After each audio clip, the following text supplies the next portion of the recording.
Hey everyone, my name's Phil Searcher, and hockey's back. Um, yeah. So, um, pretty excited about the Olympics being over, although that's a fun time always.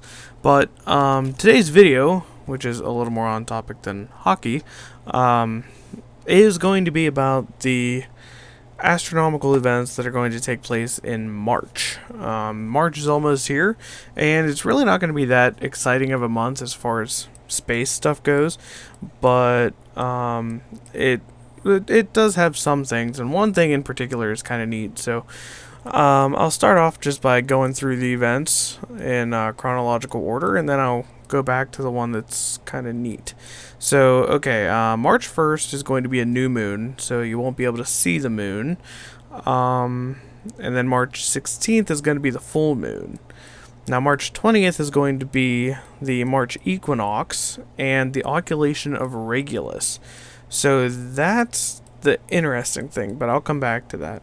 And then finally, March 30th is going to be another new moon. Now, like I said, there's not really a whole lot going on in March, but what I can share is, like I said, the occulation of Regulus. Now, Regulus is a... Wait, what am I doing? Okay, there we go. Regulus is a star in the constellation Leo, which is right here. It'll be sort of in the western sky.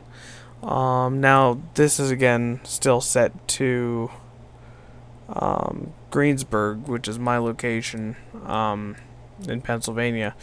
But for most of the northern hemisphere, even getting up into like Canada, Leo will still be facing west.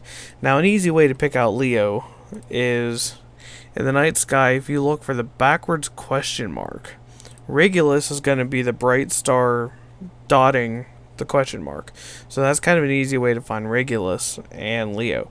Now, another way, because in the real night sky, you're not going to see all of these stars. So whenever you're looking for Leo, this part here is going to be pretty visible. It's going to be probably pretty easy to spot.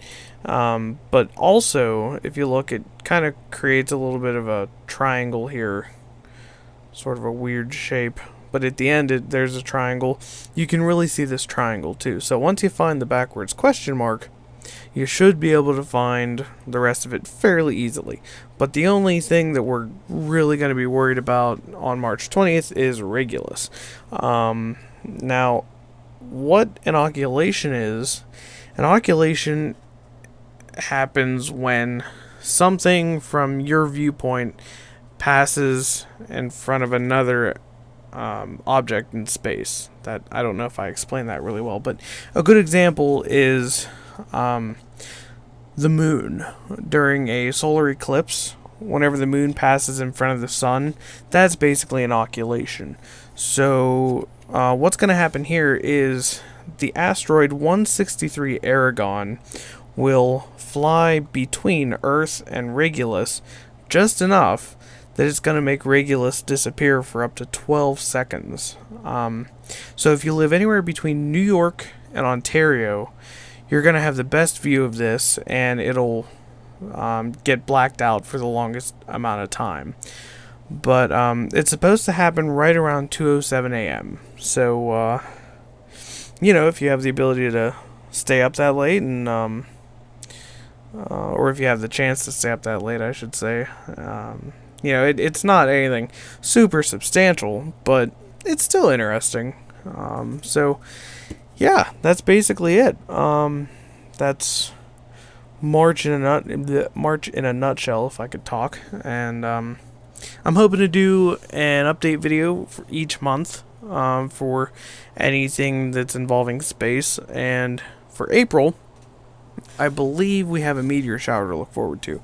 So if you've never seen a shooting star, which isn't really the same thing as a meteor, but it is, but it isn't, because meteors happen like pretty frequently.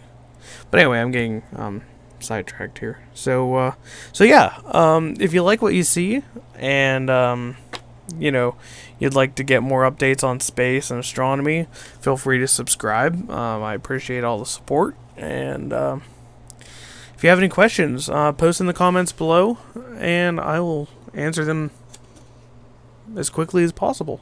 And thank you so much for watching. Until next time, guys, take it easy.